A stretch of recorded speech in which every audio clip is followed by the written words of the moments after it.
Kunzwana means, it's a Shona word, which means harmony. Harmony. Yes. What a beautiful name. Living in harmony. And I think your mother was the founder. Yes, she did. She started Kunzwana Women's Association under a mango tree at her house. So with just 3 other women. Yeah. And what made her start an initiative? Well, she was trained as a social worker, and she was looking for the very, very underprivileged in our community. Mm-hmm. And she found out that the women who were working or living on commercial farms, big commercial farms, no one was coming, no one was reaching out to them to give them information or to acquire education or to acquire skills, practical skills, so that they could at least be independent, especially economically. So your mother, Emma? Yes, Emma. Yes. Emma and Emmy, I like that. I know.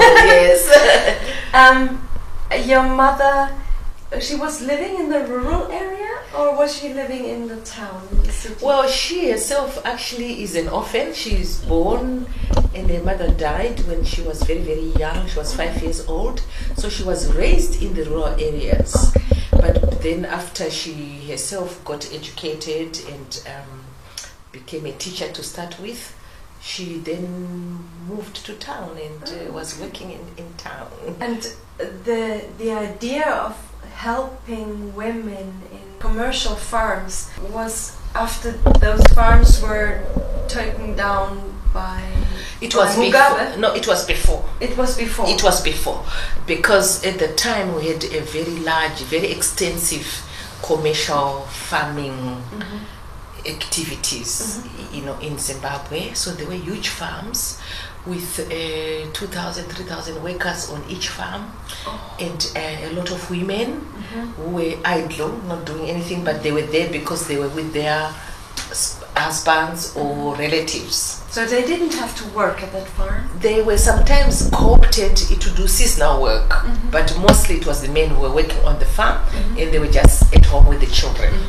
Children were not going to school because the commercial farmland was considered private land. So it was up to the farmer to have a school or a clinic for the children. Come on.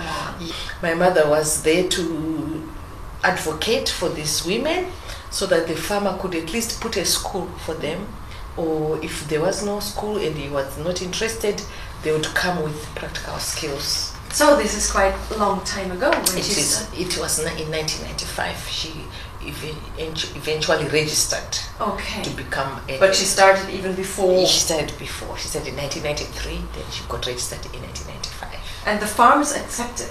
They eventually could see the advantages. Yeah, of course. They could see the advantages, and they were now actually partnering with her to make sure that it works. And they were saying, yes, actually, we've got all these women sitting on our farms, and it's they're just doing nothing, And so they were now, especially the women, the farmer's wife. Yeah.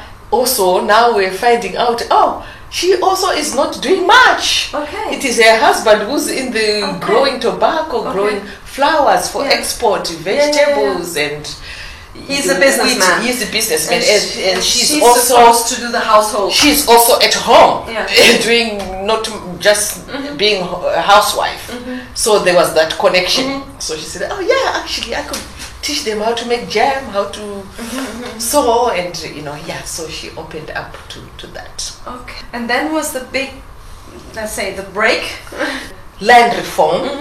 Yes. Exactly. So then with the land reforms, then the farms, the characteristic of the farms changed. And these women that had now become Kunzwana members, had to move away from these farms because the new farmer didn't want the workers there because either he is doing something completely different from what the white farmer was doing, so they didn't have the skill for this new person, and also sometimes the new farmer has got their own workforce. So they were left with nothing. They were left with nothing. Okay. They were squatting along the road near the old farms, nowhere to And go. Emma saw the need of doing something with those women, Yes, continuing. and that's when now she had the idea to build the training center. And she bought this land to start to build a training center In the rural area. in the rural areas or near where these women were, you know, but it is in the rural areas. Yeah, and it's in Macheke, which is about 1.5 hours drive from Harare. Okay. Yes, and then she also bought the head office where we work from, in Harare. And she had the idea of continuing with this Yes, exactly. So she training. thought, okay, now they are away from the farms now. So what skill do you give them? Yeah. So maybe let's do crafts then. Okay. Knitting. Because before she did agricultural training with them. It was horticulture, because you see, if you are on a farm where the farmer is growing flowers, so there's nothing to eat. You know, you just depend on the husband, little wage. Then you go to the farmer's shop to buy meal, cooking oil, little things for the house. So she said, no, at least you can have your garden, so you can grow your own meals. Be independent. Yes, and your own vegetables. And your own chickens, your own rabbits. That's good. That's good. So to have a variety of food. For the so she built on that. To say, okay, fine, now we are no longer on the farms. So you can introduce crafts. You can still do livestock, horticulture, crafts, candle making, lotion making, beauty, health. Actually, the beauty comes with the health, because it was about health, women's health, and women's hygiene, and women's cleanliness in their home now, and how to build. We had lots of workshops on how to start a new home in a new area, new location. They had to go off that land. To be resettled, and we had to talk to the chiefs, to negotiate with the chiefs to accept these women, these families, and to help with the integration. So it was a lot of advocate work. It was a lot of work to get them integrated into the villages now, coming from the commercial farms. And some of the villagers did not accept them, because they are saying, you know, we are a village here, we have our own totem and our own rituals, ancestors, and we don't know where this was come from. They are the thieves and prostitutes, and they are not educated. We don't know anything about them, and a lot of them were migrant workers as well, from other countries, from Malawi, Mozambique, foreigners. Malawi, Mozambique, especially in some Zambians. Very poor countries. Very poor countries. A lot of them did not have national identification, because they are said to belong to this white farmer. So we had to work with that, because if you are now going to be a full Zimbabwean, you have to have an ID.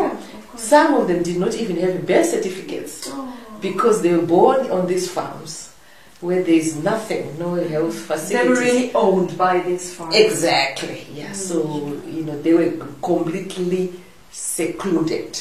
And we even had some of the migrant workers who've been there 4 generations still speaking their languages in Malawi.